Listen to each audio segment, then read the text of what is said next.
All right, Shalom. Shalom. Want to start off by giving all praises to Yahweh, Bahashem, Yahweh Shai, Bahashem, Rachaha Kodash. Double honors to the apostles and elders at Great Millstone. Peace and blessings to the Akim teaching about the mind wa Mott. That's in sincerity and truth. The Great Millstone Dallas branch. I got myself right here. I got Anai with me. And yeah, we're gonna continue with the series. And this week we on Judges chapter 5. So Lord willing it to be edifying. And yeah, let's go, champ. Khan. Yep. So, like the elder said, we read Judges chapter 4 last week, which pretty much was the story of Deborah and Barak. Okay. And pretty much how they defeated. Let me go back. Okay. They defeated Sisera, okay, who was the captain of the host of Jabin, the king of Canaan. Okay. And really, the Lord showed, his power and his works through the hand of somebody who wasn't even in the Israelite army, but actually a the wife of a Midianite. Okay. That pretty much ended up putting Sisera to death. All right. And so this is like a continuation of chapter 4. And when you go into it, it's titled The Song of Deborah and Barak. And songs typically were sung whenever there was triumph, right? You have the song in, I believe it's Exodus 15. You have the song that David sang multiple. Obviously, he wrote a lot of the Psalms in the book of Psalms. In various different times he sang songs, and that's part of our culture, to pray to the Lord and hymns and songs. So this is just a chapter basically that has some prophecy in here, and Lord willing, we go through it, get all of the edification out of it. So this is Judges chapter 5:1. It says, "Then sang Deborah and Barak, the son of Abinoam, on that day, the day that Sisera basically was put to death." Right. So it says, "Then sang Deborah and Barak, the son of Abinoam, on that day, saying, Praise ye Yahweh Bashem Yahushai for the avenging of Israel, when the people willingly offered themselves." Right? Because if you go back to chapter 4, it talks about how Barak had basically went through Israel, right, and gotten 10,000 men. Okay, now, he did predominantly get them out of Naphtali. The army was out of Naphtali, but whenever they were chasing the armies of Sisera, okay, across Israel, you had the other tribes pretty much come in and help, except for a couple of them, right? But there was other tribes that came in and helped as well, right? And let's see here. So let's go back. Let's go back to chapter 5. I'm going to get a precept as well. Actually, I'll read verse 3, and then I'll get a precept. It says, "Hear, O ye kings, give ear, O ye princes. Even I, will sing unto the Lord. I will sing praise to Yahweh Shem Yahushua, the power of Israel." Let me get that word "sing" real quick. See what that says. But then it mentioned in Revelation, when it comes to standing stiffly versus the mark of the beast, they sung the song of Moses. So yeah, man, yeah. I would say that when we call on the Lord come deliver us, and that's the main theme. You see, so it ain't nothing. It ain't nothing to have that understanding now. When you go back into history and you understand that every time the Lord called on us, even it tell you that in the Apocrypha, said who had ever been confounded that called on the name of the Lord, and we got all these examples, past, present, and future, Yep. It's pretty much well, let me get the Hebrew word here. Strong's H7891, shayar, and it says mostly to sing, but let's see what else it has down here. Shayar or shawar, to sing to anyone's honor, to sing in anyone's honor, to celebrate in song, Yeah, so that was part of our heritage was to sing in celebration. Okay, and so declare. This also said declaim with a loud voice, so on and so forth, to celebrate. So singing is likened unto celebration, right? And that's why Jake be loving parties, man. And Jake loved the party, Mm-hmm. that they like celebrating for no really no reason. But this is Isaiah chapter 25 and 1. It says, "O Yahweh Bashem Yahushai, thou art my power. I will exalt thee. I will praise thy name, for thou hast done wonderful things. Thy counsels of old are faithfulness and truth." You Which know. is what we doing. Which is what we doing now, man. Mm-hmm. You see, going into the history, going into all these maps, going into the mindset, going into all these different things, is what put us in the position to bring the word out in sincerity and truth now. You know, going back into these accounts strengthens our faith because we see how our forefathers' faith was increased. You know, and during these times, the elect of those times, while they faith is being increased, you see how the rest of the nation was responding. You know, you had nation. You also said you had tribes that didn't want to help. Mm-hmm. Yeah.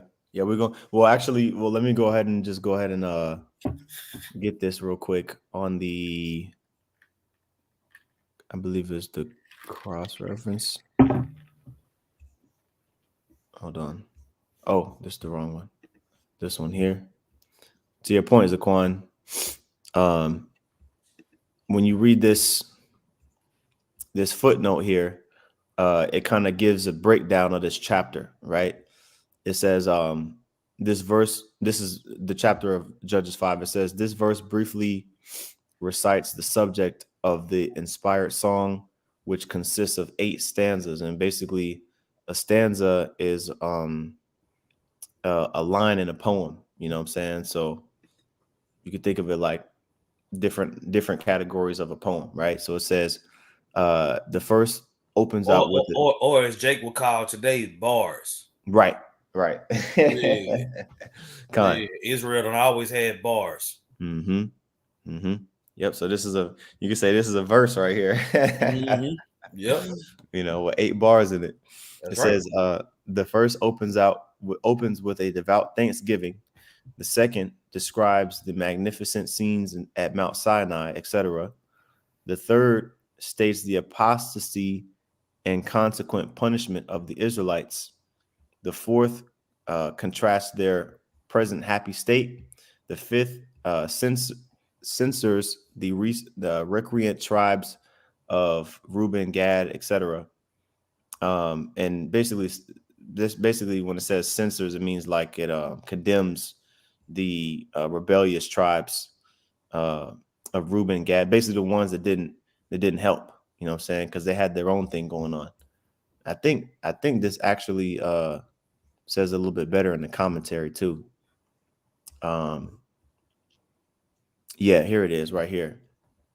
It says when Israel's leaders, this is in the Bridgeway Bible commentary, by the way. It says when Israel's leaders stirred themselves to overthrow the Canaanites, most of the tribes joined enthusiastically. It says with Benjamin and Ephraim in the lead, and Manasseh, um, Zebulun and Naphtali and Issachar following the Israelites down the valley and attack the enemy, right? But it says, shame on Reuben, Gad, Asher, and Dan, who are selfishly concerned with their own affairs and did not come to help the other tribes. Which we're gonna go into that. But since you mentioned it, there were a group of tribes that didn't participate because they had their own thing going on. Right. All Israelites, right? But they had their own thing going on. Just Mm-hmm. like you can liken these groups today. All these different camps is different tribes. Great Millstone is a tribe. IUIC is a tribe. ISUPK is a tribe. You see? And then you got I would say you got the tribes, you got the affiliate camps of the Great Millstone, and Great Millstone through the Spirit, and then you got all these other groups, the Sakari and GOCC and all the other groups. You see, but not all of them want to help when it comes to putting their hand to the plow and doing what needs to be done for the deliverance of the nation. Okay, you can liken all our history to the present. Go ahead. Yep. It says, verse 4, O Yahweh, when thou wentest out of Seir, when thou marchest out of the field of Edom, the earth trembled, the heavens dropped, the clouds also dropped water.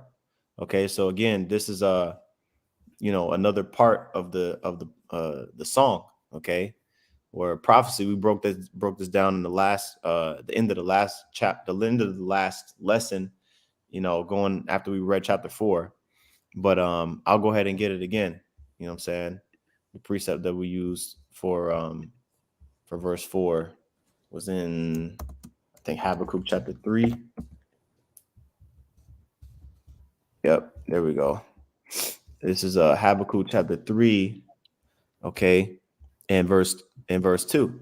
It says, O Lord, Yahweh Bashem Yahushai, I have heard thy speech and was afraid.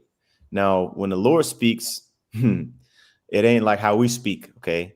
When he opens his mouth, when he speaks, it's a loud sound, man. It's a trumpet, okay?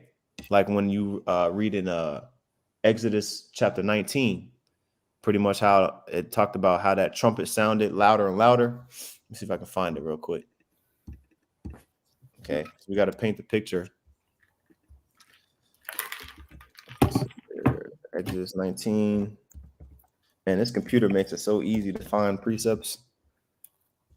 Let's see. There we go. There we go. All right, this is Exodus 19 and 16.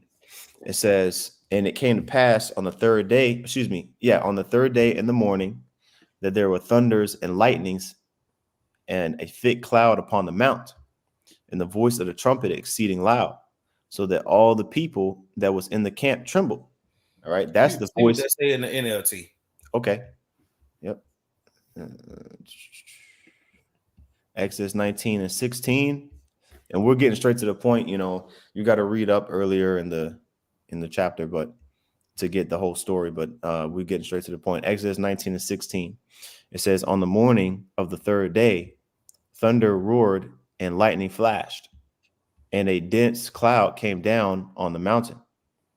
There was a long, loud blast from a ram's horn, and all the people trembled. But it says from a ram's horn because, Esau, he likes to explain things on a physical, but really when you go into it, man, the chariot makes the sound, man, You know what I'm saying? It says the voice of a trumpet exceeding loud. What one ram's horn going to make people tremble? You know what I'm saying? No, that's from the chariot, So, and now it's to let it be known that it was, the Lord, the presence of the Lord was there. That's why you had those thunderings in the cloud and the thick darkness, because why? The chariot was descending upon the mountain, right? And so when the Lord comes back, it's going to be the same thing. Okay. So going back to Habakkuk 3, all right, in verse 2, it says, O Lord, I have heard thy speech and was afraid. O Lord, Yahweh, Bashem Yahushai, revive thy work in the midst of the years. In the midst of the years, make known. In wrath, remember mercy. Right? So he's going to make short work of this place when he comes back. Okay? In the midst of the years, when everybody think he's not going to come back, that's when he's going to come back. Right? He's going to have mercy upon those that were faithful to him. It says the Most High came from Teman, which Teman is a chief city in Edom, right? It says, and the Holy One from Mount Paran, Selah. His glory covered the heavens, and the earth was full of his praise, right? Because when the chariots come back, okay, when true salvation comes to pass, all right, it's gonna be a whole change of scenery. It ain't gonna be your everyday average you know, the day that you go to work. Okay. Ain't gonna be a regular day where you just sit back and watch Netflix and and chill. Chill. Yeah, you know what I'm saying? It's gonna be the sky, is you're gonna see it in the sky, you're gonna see it in the weather, the animals are gonna be active, everything's gonna be different. Okay. And it's beautiful how, you know, the true salvation is correlated like in this chapter, really at the beginning of at the beginning of the song. You know what I'm saying?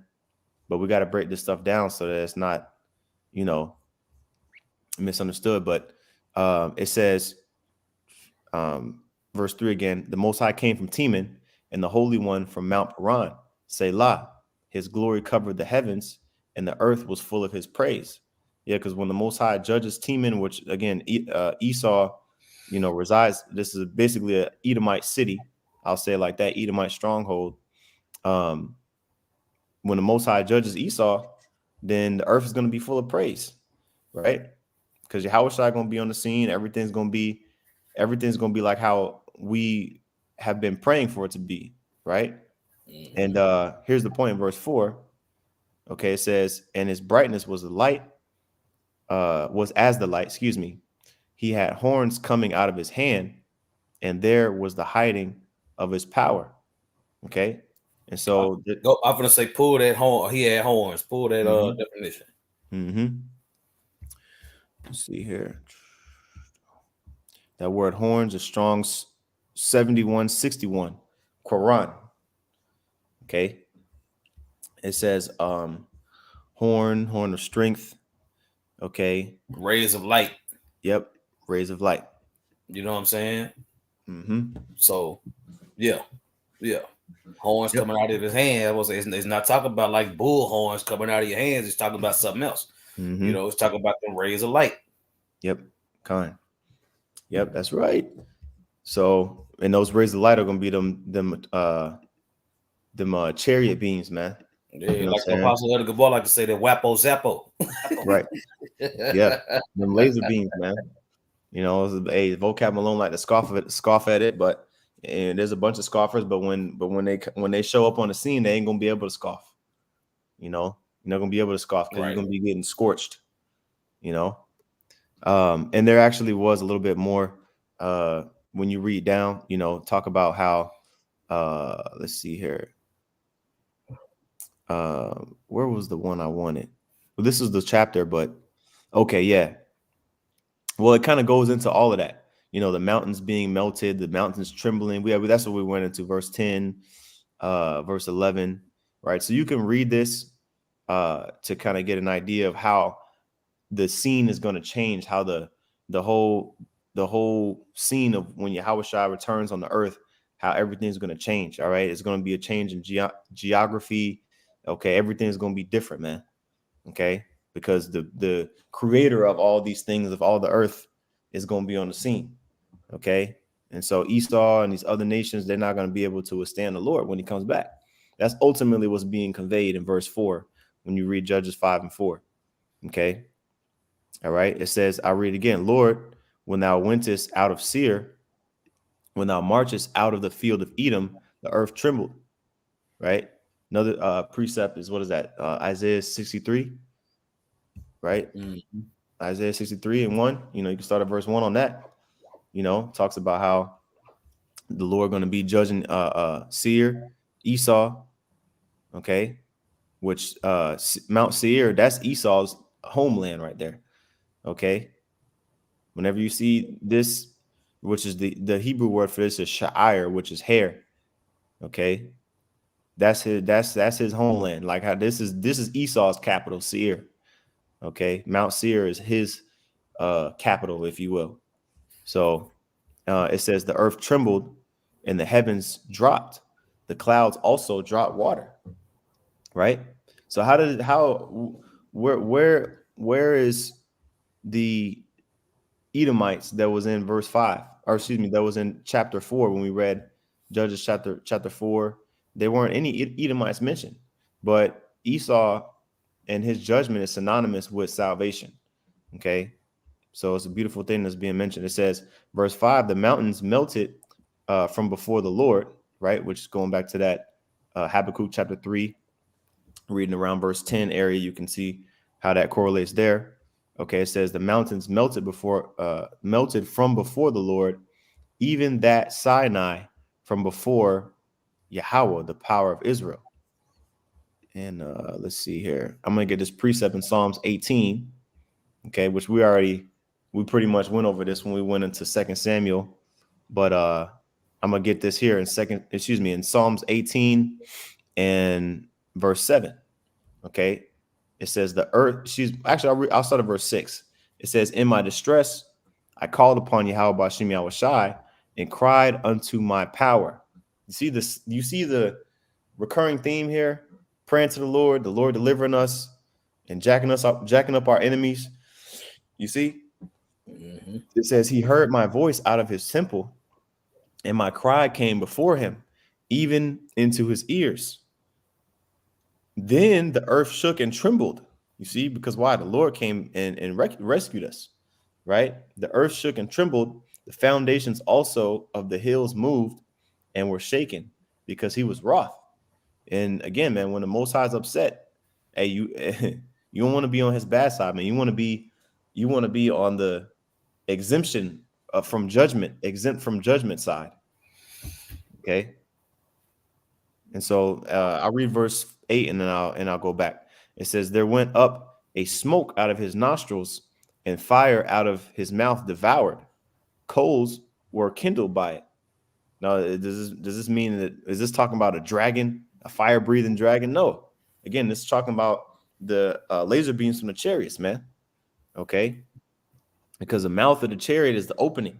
All right. That's the firing of the laser beam, man. Projecting the laser beams wherever it want to go. All right. And that's how the Lord's gonna jack up these other nations, man. All right. Every chariot had a weapon of war chariot. I'm saying, like the chariots that we talked about in chapter 3. No, I'm sorry. Was it chapter 4 with the 900 chariots of iron? Mm-hmm. Yeah. Like the chariots, the 900 chariots of iron, they that's man's version. The Most High has his version. Okay. Because what was on those chariots of iron that I keep forgetting the dude's name. Sisera. Yeah, I don't want to mess it up. Yeah. What was on the chariots of iron that Sisera had? He had weapons, right? So the Most High has his weapons on his chariots, which is those thunder, well, the right aiming thunderbolts, okay, the horns of light, rays of light, are the hiding of his power, okay. And so that's just painting the picture. That's pretty much the gist of it. But it says, continuing on, Judges chapter 5 and verse 5, it says the mountains melted from before the Lord, even that Sinai from before the Lord, Yahweh, the power of Israel, right? Because we just read that in Exodus 19, when the Lord, it says it right here, the Lord visits Sinai, right? When the Lord descended upon Mount Sinai, the mountain was on fire. Yep. You gonna say something, Zaquan? No, I was just agreeing with you. Yeah, you know what I'm saying? The mountain was on fire, but and there was smoke, and it was a very ominous scene. Okay, so imagine when he returns back, to save Israel as a nation, how ominous it's going to be, and so what I think about, like, when it said we read it, and because it briefly goes over it in Judges 5, is really just a quick little, just like a quick little mention, where it says he discomfited, right? In Judges 4 and 15, we already read it last week, but I'm going to get this verse again, because it says, Judges 4 and 15, and the Lord discomfited Sisera and all his chariots and all his hosts with the edge of the sword before Barak. But imagine, like, being the fact that Barak had a disadvantage, with his actual weaponry. The Lord could put a vision, you know what I'm saying, on Sisera and his chariot and his host of men to see, you know, something else. You know what I mean? For them to see the power of the Lord that was with them. You know, the power of the Lord that was with Barak, I'll say, coming against them, right? From the perspective of Sisera, the Canaanites, like they could have seen something else that made them like afraid, you know. And so, kind of painting the picture, man. When that actually comes into fruition, it's going to be a heavy thing, right? Mm-hmm. It says, Judges 5:6. All right, so now this is a another topic here. It says, in the days of Shamgar, the son of Anath, in the days of Jael, which Shamgar was one of the judges. We read about him in Judges chapter 3 and verse 31. Okay. It says, in the days of Jael, which Jael was the woman who smote Sisera, the woman who you know put that nail in through his temples. Mm-hmm. Okay. It says, the highways were in those days, the highways were unoccupied, and the travelers walked through byways. The inhabitants of the villages ceased. They ceased in Israel until that Deborah, arose, that I arose a mother in Israel. Yeah, because I believe it was 20 years, you know, while the Canaanites was, you know, pretty much ruling. In what city was that? Can't remember the name of that. I think it was in Hazor. All right. Mm-hmm. While they were ruling in Hazor, basically there was a fort, a garrison. Like there was like a blockade. You know, there was Israelites that had to be removed from their land allotments because, you know, the Canaanites was up in there. So they weren't able to conduct business properly, right? And so this painting the picture of the scene, you know, that Israel had to endure for those 20 years, right? It says in verse 18, um, they chose new gods. Then then was war in the gates. Yeah, talking about Israel, because Israel loves picking other gods to worship, you know. And pretty much what happened was after Israel started worshiping other gods, then you know other nations started coming in and impressing Israel. Right? It says, was there a shield or spear seen among 40,000 in Israel? You see that? So there wasn't even any weapons of war, right? To basically protect for Israel to protect themselves during that time, because the Lord pretty much had to where we had our things taken away. You know, we were pretty much made to be servants, right? Even now, like, okay, like what Israelites do you know that have an air force or that have you know ICBMs, like the modern day weapons? We don't have that stuff. We don't have no tanks or no jets, you know, no war jets or nothing like that. All right. So we're still, even now, we're still in captivity, man. And I think I had this precept. Yeah, I had this precept in Leviticus 26, because this is basically one of the curses, right? In Leviticus 26 and 21, it says, and if you walk contrary unto me and will not hearken unto me, I will bring 7 times more plagues upon you according to your sins.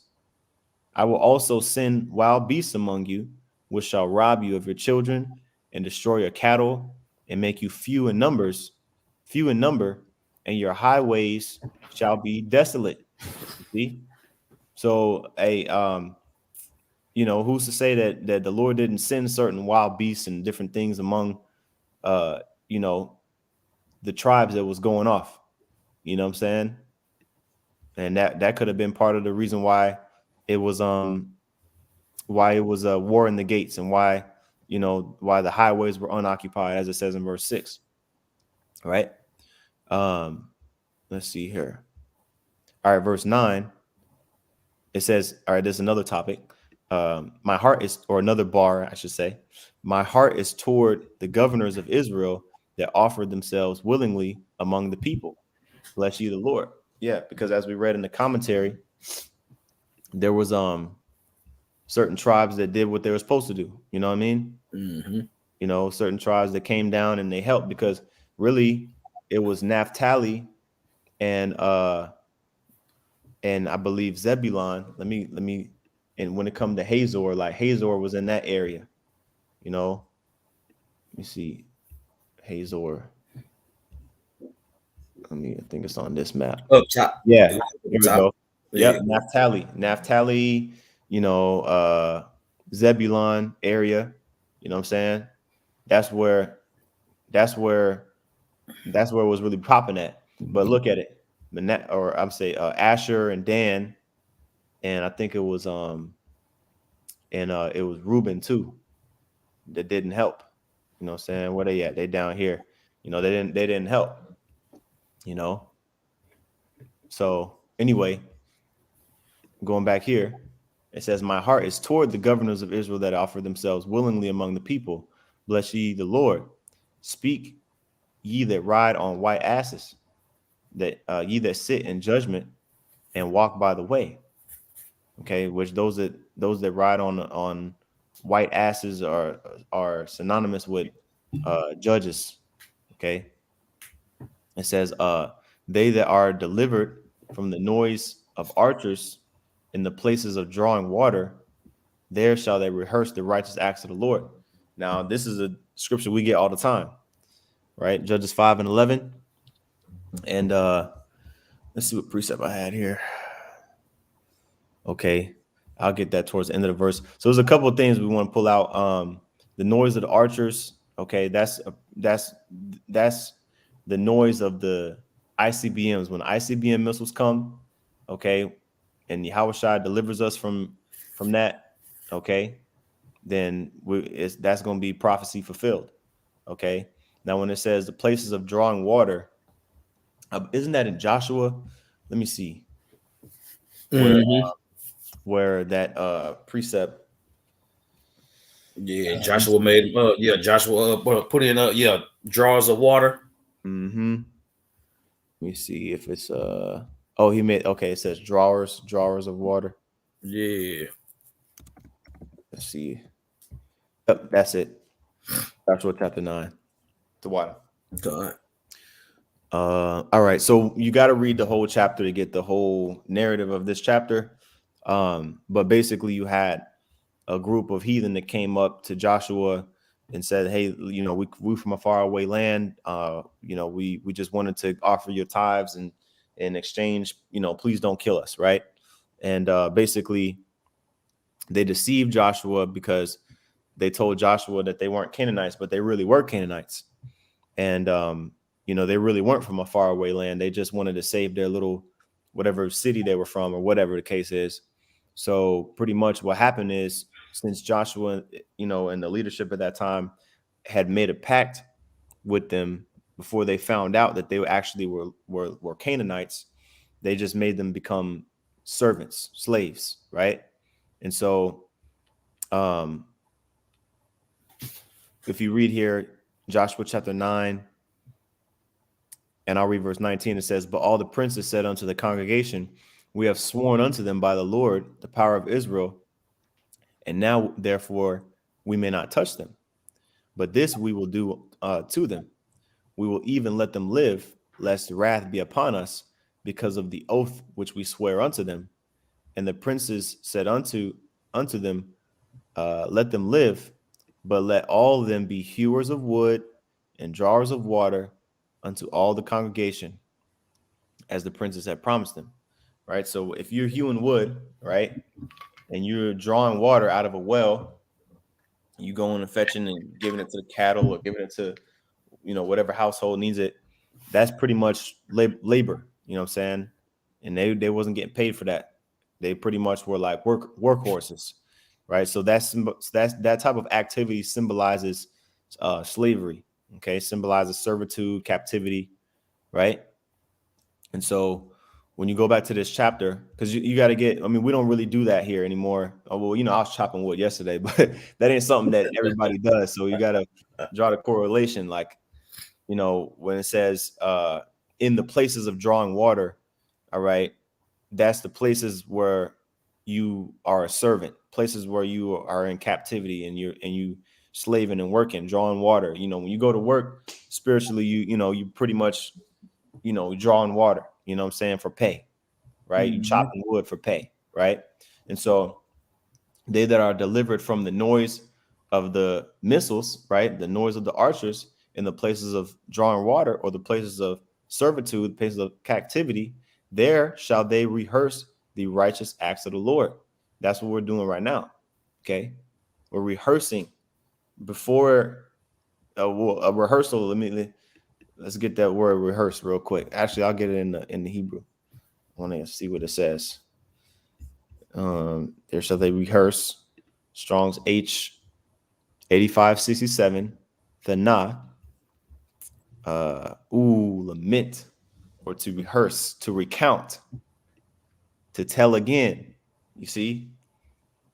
Let's see here. So that's what we're doing, man. We're recounting the righteous acts. Okay. That we've been commanded to perform. All right, the righteous acts of the Lord. We're telling again. That's what we're doing right now as we speak. Right now, we're rehearsing the righteous act as we speak. Yep. And once saying we the Passover is coming up. Yeah, the Passover is coming up. New moon came in, signifying this being the literal beginning of the year according to the Hebrew calendar.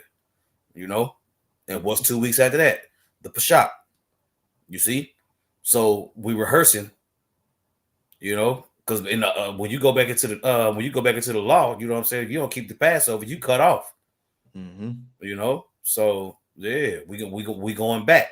We going back to the old ways. You got it. That's right. Yep, that's it, man. Ooh, matter of fact, isn't that seek the old path, right? Old is it old path or old paths? It's old paths. I don't know if it's an apocrypha or not. No, this is it right here. Jeremiah 16 and Jeremiah chapter 6 and verse 16. It says, thus saith the Lord, Yahweh Shem Shai, stand ye in the ways and see and ask for the old paths. Man, that's a good precept. Yep. So when you got these so-called Christians, it's always, well, that's in the Old Testament. That's in the Old Testament. You see? Come on now. Come on now. I will say the Lord always quoted the Old Testament. Paul always quoted the Old Testament. You know what I'm saying? Other prophets in the New Testament, you know what I'm saying? The disciples, the apostles, they was always going into the old, you know. Hell, even the circumcision. They was holding a grudge against the Gentiles because they was basing it off the old paths. Yep, man, that's So yeah, the Lord required that which is past. So you got to be able to look back to look forward, you know. And if you don't want to do that, then that's on you. That's right. Make sure we got no precepts. All right, cool. Where we at here? Jeremiah 6 and 16. All right, it says, stand ye in the ways and see and ask for the old paths. Where is the good way?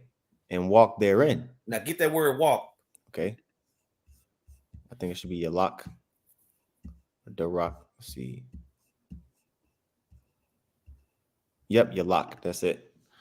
Strong's H 3212. Yalak. It says to go, to walk,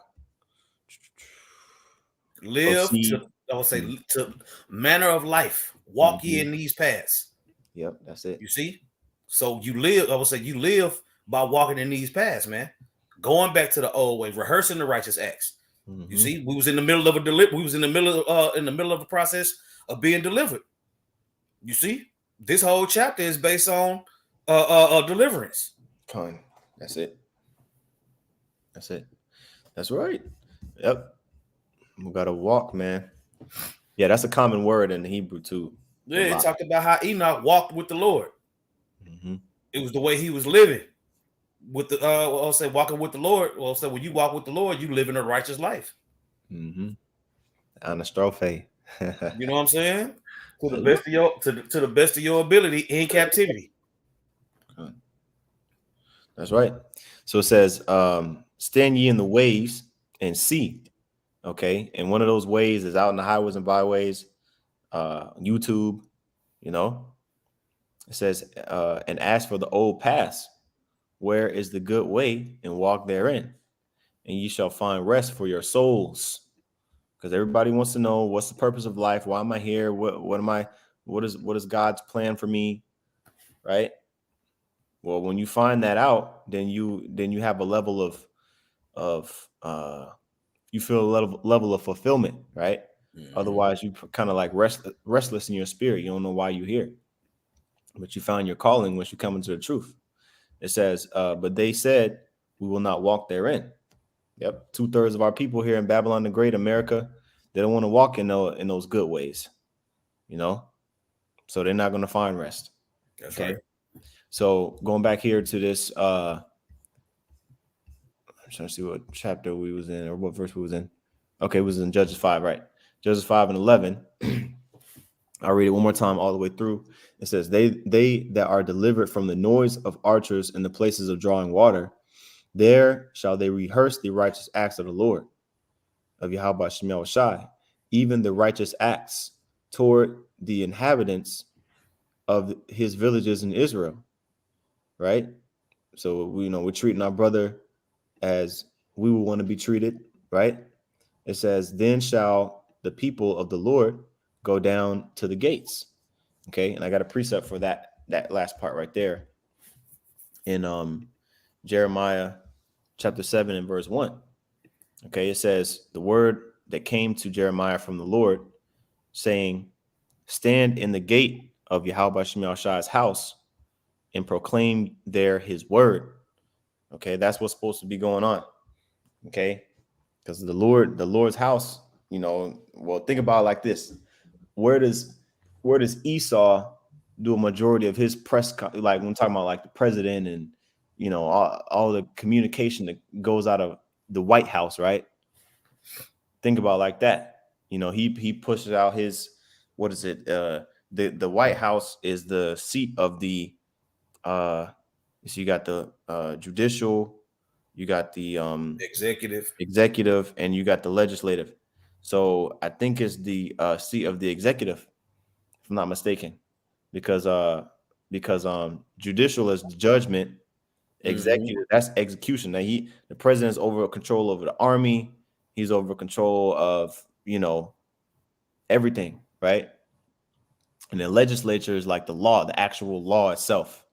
You got the law, the judgment, and the execution, right? That's the three branches of the government, right? Mm-hmm. So the White House is the seat of the executive branch. Right. So so when it comes to that, if you want to think about it like that, all of the edicts that go out, the vetoes and the this and that goes out from the White House, well, how much more the Lord's house? You see, the gate of the Lord's house, right? It says, stand in the gate of the Lord's house and proclaim there this word and say, hear the word of the Lord, Yahweh Shemel Shai, all ye of Judah that enter in at these gates to worship the Lord, right? So you want to come to the Lord's house, the Lord is going to have individuals there at the gates of his house to proclaim, what he requires, what he wants you to know, the mindset that you're going to need in order to worship him. Okay. And so that's pretty much the best precept I could find for, the explanation of this last part of this verse here. Mm-hmm. Then shall the people of the Lord go down to the gates. Right. And so this is another portion here of there's another bar in the song, Judges 5:12. It says, awake, awake, Deborah, awake, awake, utter a song. Arise, Barak, and lead thy captivity captive. That sounds familiar. This phrase right here. Mm-hmm. Lead captivity captive. I'm gonna go ahead and pull this joint up real quick. Psalm 68:18. All right, it says, ooh, man, this is I didn't have everything planned, so I'm kind of like I'm getting surprised as I'm going through this. But hey, cook, young man, cook. It's Psalm 68 and 17, because the common theme is the chariots of the Lord, man. You know what I'm saying? Like that's the vehicles of salvation. If you don't know, bro, if you don't believe that, you know, if you don't believe that the way out of this place and into everlasting life is through the chariots, then yo, he's not dealing with you, man. Yeah, they're not gonna pick you up. Yeah. You know what I'm saying? You think you're gonna get in another way? Good luck. Okay. It says the chariots of the Lord, all right, are 20,000, even thousands of angels. The Lord is among them, as in Sinai, in the holy place. You know what I'm saying? Letting you know that back then, during the time of Sinai, that was a chariot. Man. Con.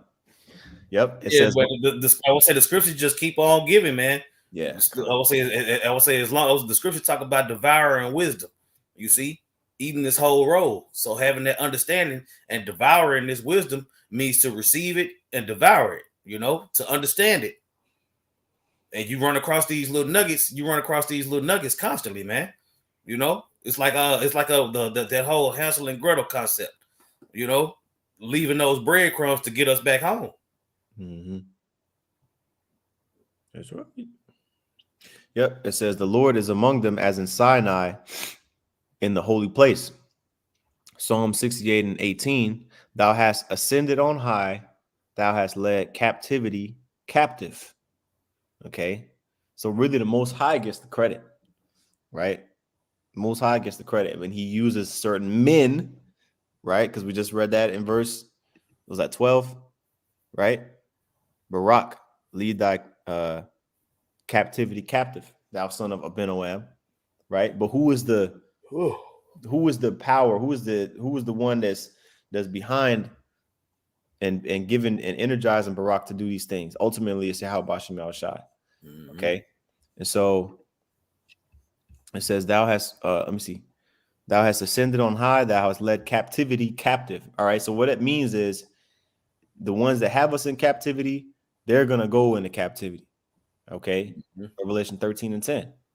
Right, it says, "Thou hast received gifts for men, yea, for the rebellious also, that the Lord Yahweh, Bashem Yahushai, might dwell among them." Yeah, you see. So there's going to be order set up to where the Lord gets his what's the word? He gets his respect. You know, he gets his first fruits. Okay, he gets his portion that we his offering, I should say, that he requires. Okay, whether you evil or righteous, man. Okay, he's gonna require a sacrifice from you. You see? So going back here to verse 13, it says, "Then he made him that remaineth have dominion over the nobles among the people. The Lord made me have dominion over the mighty." Right? And that's what's going to happen in the kingdom. I mean, this happened on a smaller scale here, right? When we had temporarily got back control over the Canaanites, because the Canaanites were restless. We never fully got control over them forever.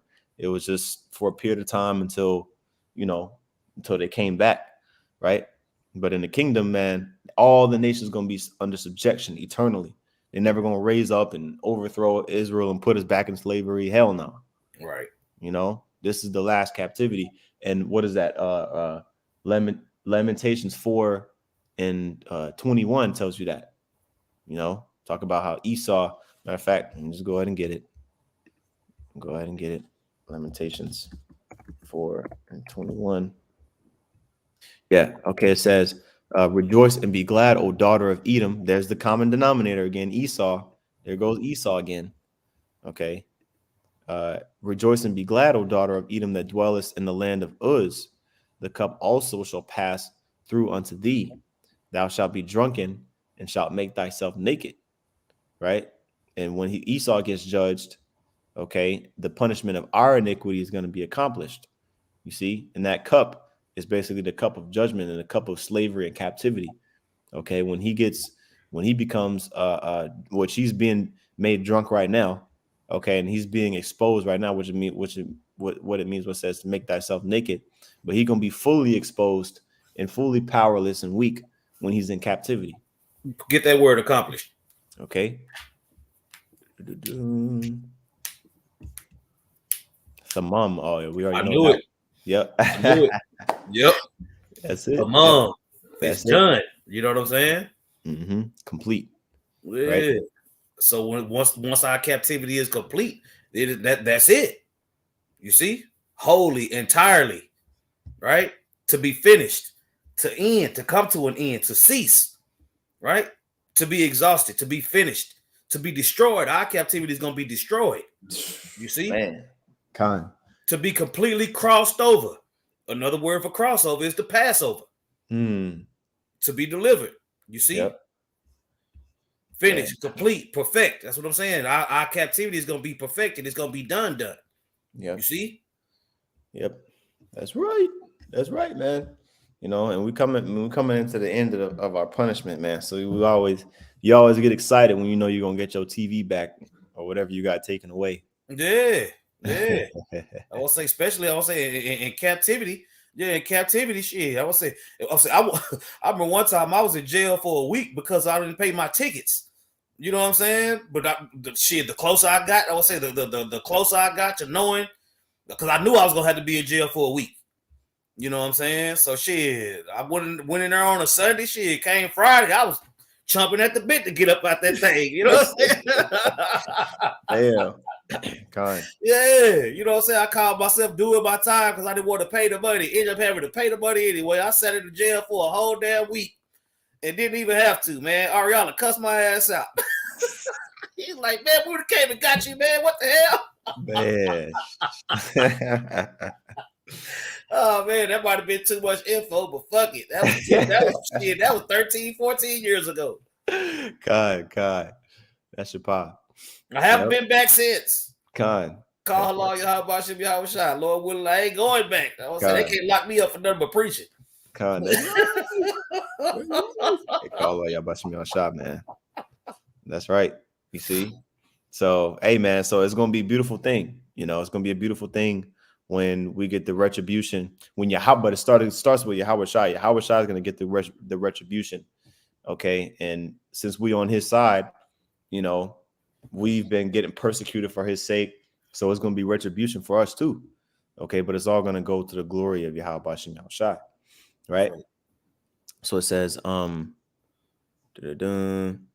read verse 13 again. It says, Then he made him that remaineth have dominion over the nobles among the people.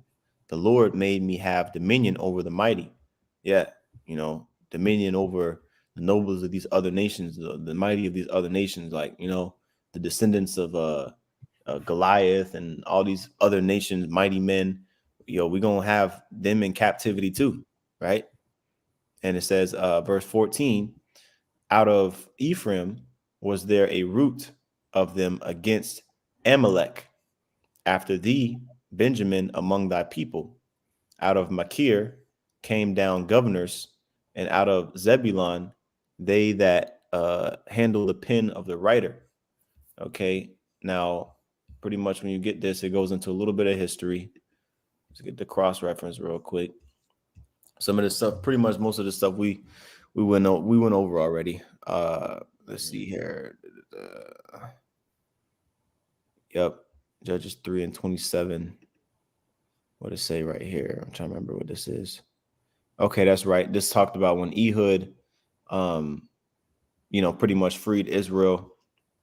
He blew the trumpet in Mount Ephraim. All right, and you had the Ephraimites pretty much come out and do their thing and take control back over the land. It says against Amalek. Okay. Let's see here. He gathered them under the children of Amalek, smote Israel. Oh, that's right. Because when you read here, yeah, see some of these small details are easy to forget. But pretty much Amalek, where is that here? Okay. Amalek was up in the mix when Elgon, the king of Moab, had came and pretty much, you know, had possessed Israel. You know, it came and took over a portion of Israel, right? It says in verse 13, and he gathered unto him the children of Ammon and Amalek. and went and smote Israel. So Amalek was up in there too. So when Elgon, this is going back to last week, when Elgon got taken out. It was chapter 3, right? Chapter 3. Yep. Okay. So just as a refresher, just to break down this particular verse, when Elgon had got taken out, which was the king of Moab, also the children, the Ammonites and the Amalekites, they also got taken out of power as well, because they pretty much came and helped Elgon. What I'm saying? Which Moab is the modern day Chinese, okay, and then you got Ammon, which is the modern day Japanese. Okay, and then you have Amalek, which is the modern day Edomite. Small hats. Yeah, Edomites. Okay, and over there in the land. All right, imposters, right? So going back here. All right, so that's the explanation on that. It says, out of Machir came down governors, and out of Zebulon, they that handle the pen of the writer. So you had, of course, these things being documented. And it says, verse 15, and the princes of Issachar were with Deborah, even Issachar and also Barak. He was sent on foot into the valley. For the divisions of Reuben, there were great thoughts of heart.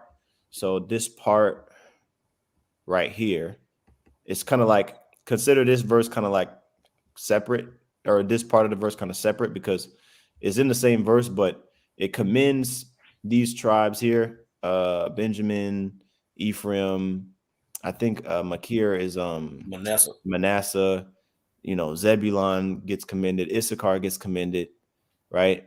But Reuben was divided, in mind. Okay. Basically they were proud, that's what it's saying when it says there were great thoughts of heart. It says, for the divisions of Reuben, there were great thoughts of heart, meaning this is kind of like a bad thing. It's not a commitment. This part here is like a reprimanding, negative review on Reuben, right? On the tribe of Reuben during this time with this particular situation that chapter 4 goes into. It says, why, and pertaining to Reuben, still in verse 16, why abodest thou among the sheepfolds to hear the beatings of the flocks? For the divisions of Reuben were their great searchings of heart. Okay. Yeah. So matter of fact, I want to get that in the NLT. See what it says in verse 16. You read my mind. Yeah. Yep. You see that? But in the tribe, but in the tribe of Reuben, there was great indecision, meaning they didn't act on it. They were like, oh, damn, should we go down and help our brothers to fight against these Canaanites? Right? It says, why do you sit at home among the sheepfolds to hear the shepherds whistle for their flocks? Basically, to twiddle your thumbs. You over here doing your regular everyday shit, clocking in. Meanwhile, your brothers is fighting for they land allotments.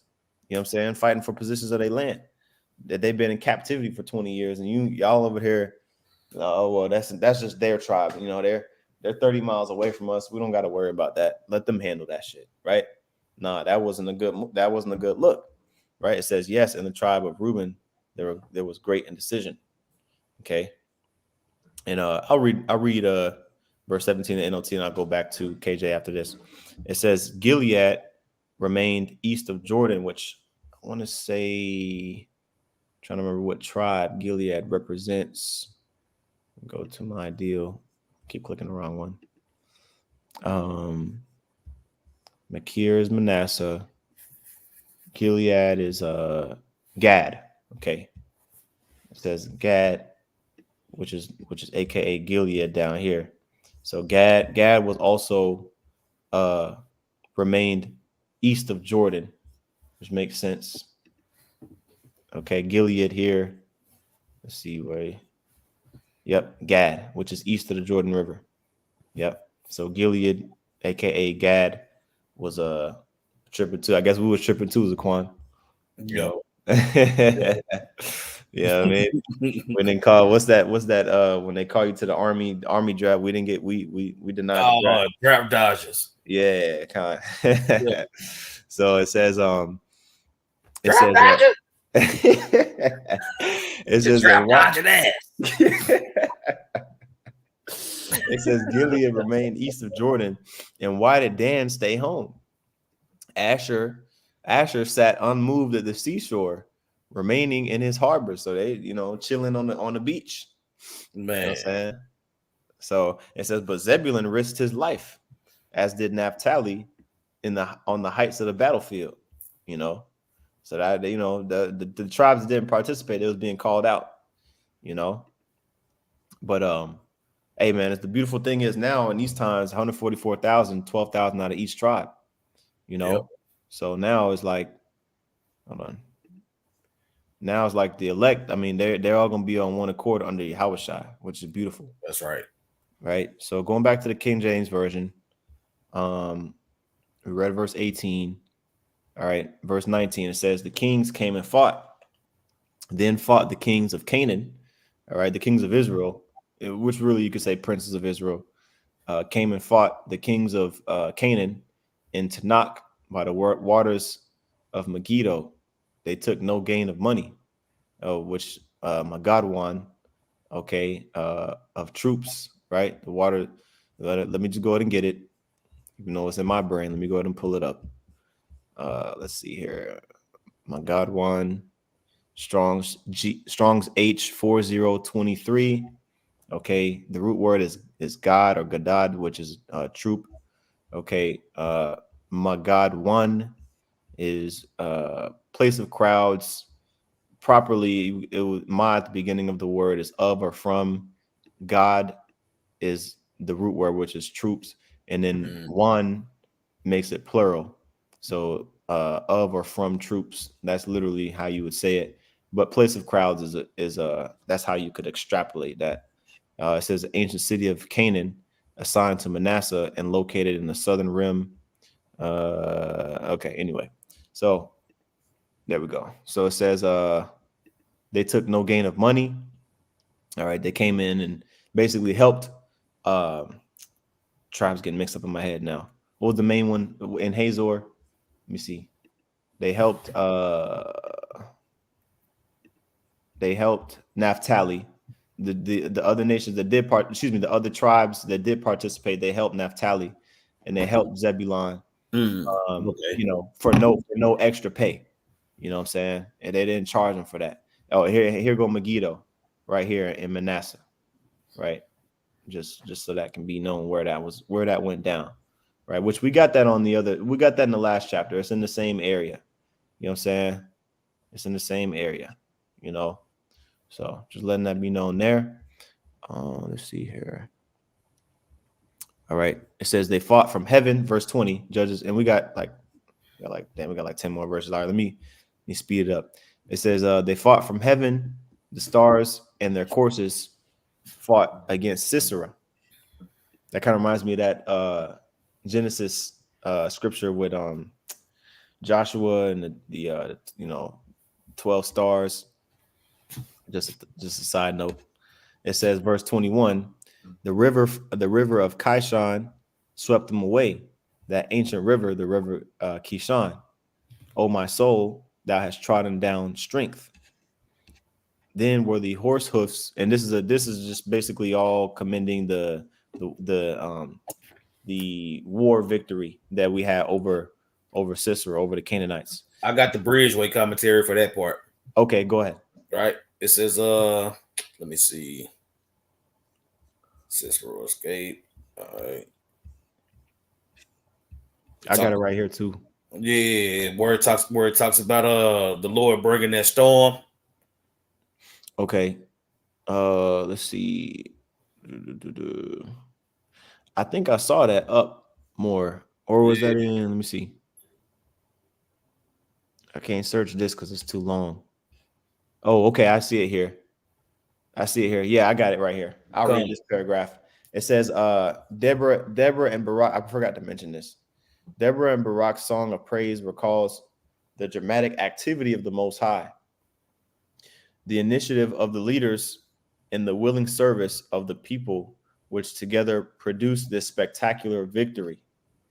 It says the rainstorm that the Most High used to fight for his people reminded them of the earthquake he sent at Mount Sinai. Yeah, and what I said, when you continue to read, it tell you how the Lord brought that storm in and it made it harder for our opposition.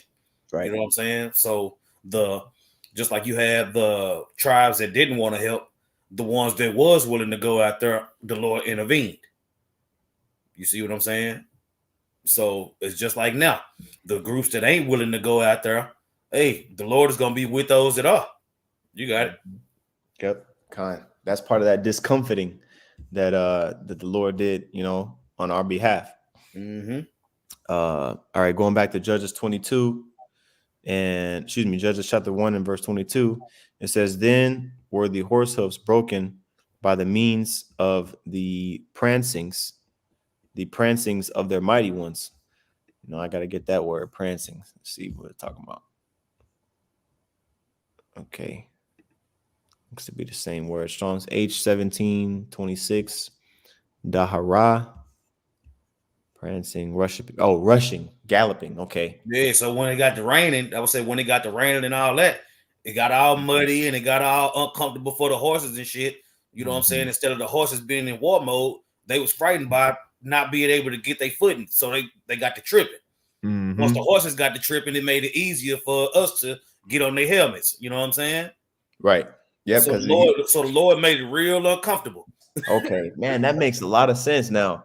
He had them iron chairs with them iron wheels, but what good is your Yeah. iron? Yeah, Man, but they were sinking into the ground. Some of them was drowning. You know what right. I'm saying? The horses was all frightened and scared and shit. You know what I'm saying? So they wasn't able to fight. And Israel was in that same storm, but they wasn't having those problems, which lets you know that the Lord intervened. That's beautiful. That's beautiful, man. That's beautiful.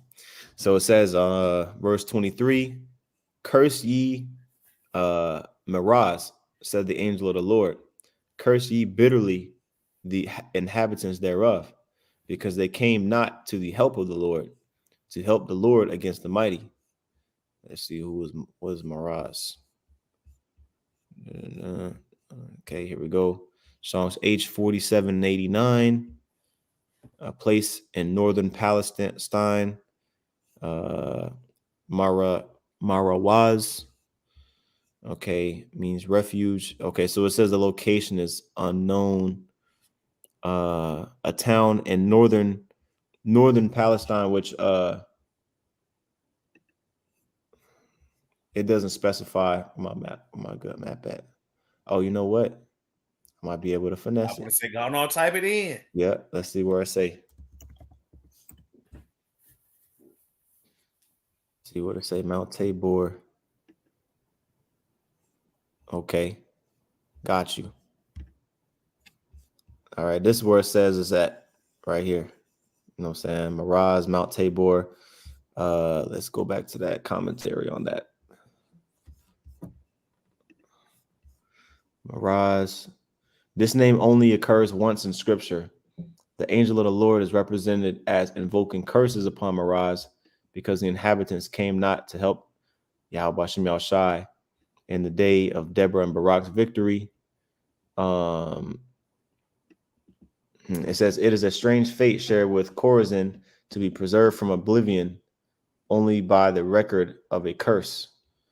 Let's see. Yeah, it says it doesn't have any other references. And it says this must be due to a special gravity of an offense that happened in Miraz, because Reuben, Gilead, and Dan were far away. It says, okay, it says perhaps Miraz, and this is speculation, by the way, because it doesn't have much information on here, but it says perhaps Miraz was near the battlefield and at some stage of conflict within sight and hearing of strife, they turned a deaf ear, okay, and a cold heart to the dire straits of their brethren. Okay, so yeah, it doesn't have a lot of information on Miraz. It's only mentioned once in the scripture, but the inhabitants of this place, can be assumed that they didn't want to help. You know what I'm saying, in the military campaign, even though it was easy. It would have been easy for them to do so. Okay, and so didn't know that until now. But continuing on here in verse 24. Blessed above women shall Jael, the wife of Heber the Kenite, be. Blessed shall she be above women in the tent. Yeah, even though she was a heathen. You know what I'm saying? Well, her husband was a heathen. I'll just say it like that and leave it at that. You know, her husband, Heber, was a Midianite, right? He was a relative. She kind of make you think about what's the old girl name that helped the spies? Yeah, Rahab. Rahab. You know what I'm saying? She Yep. had a Rahab spirit on her, you know, Yep. to help Israel. You know? That's right. That's right. All right. It says, blessed shall she be above women in the tent. Yeah, because she killed Sisera, the enemy, the captain of the host of the army that was oppressing Israel for 20 years. So yeah, she got that blessing. Right. It says he asked water, and this is just recounting what happened in chapter 4, you know, that interaction between her and Sisera. It says Sisera asked for water, that's the he that's talking about, and she gave him milk. Jael gave him milk instead of water. She didn't even give him no water. You know, it says she brought forth butter in a lordly dish. Basically, she, like, you know, she didn't even really fully fulfill his request. Like she just, you know, gave something that was halfway decent, barely helping him out, you know, just so that he could I'm saying she probably knew the herbs, you know what I'm saying? Put something in it that was gonna knock him out, you know what I'm saying? Cause shit, you never know. It's so many. I'll say it's so many different herbs out there that'll put you to sleep. You know what I'm saying? So who knows? Yep. It says verse 26. She put her hand to the nail, and her right hand to the workman's hammer, and with the hammer she smote Sisera and smote off his head. Man. It says she smote off his head when she had pierced and stricken through his temples. I'm talking about she took his ass out like Tuesday's trash. Man, it was a Sisera kebab, man. Made that nigga head a kebab. You know what I'm saying? Put his ass on a steak. Man. All right. I want his head on a platter. All right. This is Judges chapter 5 and 27. It says, at her feet he bowed, he fell, he lay down. At her feet he fell, he bowed. Where he bowed, there he fell down dead. Right? So that was his last resting place, as we said last week. That was his last nap. He died. Man. He died. It says this is the last part of it. This is the last part. I like this part of the chapter too, by the way. This is the last part of the chapter. It says the mother of Sisera looked out at a window. It's like painting a picture, really. Because they prophesying. They're not in front of Sisera's mother's house to know what happened. You know, they're just reporting the vision, like painting the picture for us, right? And this is what Jake does, like, you know, on a level, you know, they're like, man, you know, I'm gonna put him on a t-shirt. I'm gonna have his mama crying about him, this and that, you know, on the wicked side of things. But really, this is how we should be towards the other nations. You know what I'm saying? Hey, there's nothing new under the sun. Okay, Sisera was one of the first niggas to get put on a spiritual t-shirt, man, spiritually. Okay, because his mom, it says the mother of Sisera looked out at a window and cried through the lattice, why is his chariot so long in coming? Why tarry the wheels of his chariots? Right? So they're painting a picture of Sisera, mother, you know, gazing out the window like, man, he's sure been gone for a long time. You know what I'm saying? Well, where them 900 iron chariots at? It's been a long time. Read that part in the NLT. Yeah. You know what? I'll read the whole rest of this chapter in the NLT. Because it'll be good stuff. Judges 5. Thank you, Alazar.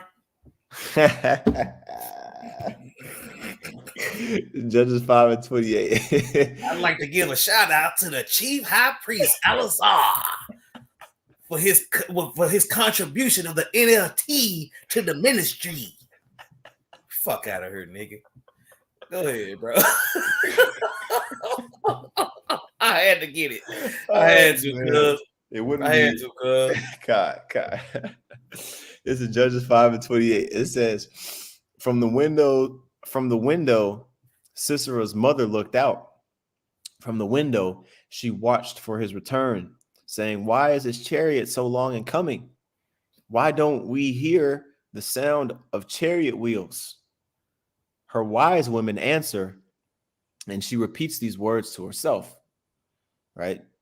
It says, "They must be dividing the captured plunder with a woman or two for every man." No, they lost. They lost. Well, they must be taking up. They must be taking up the spoils. They had to have won. They had to have won with all that firepower they had, all them chariots.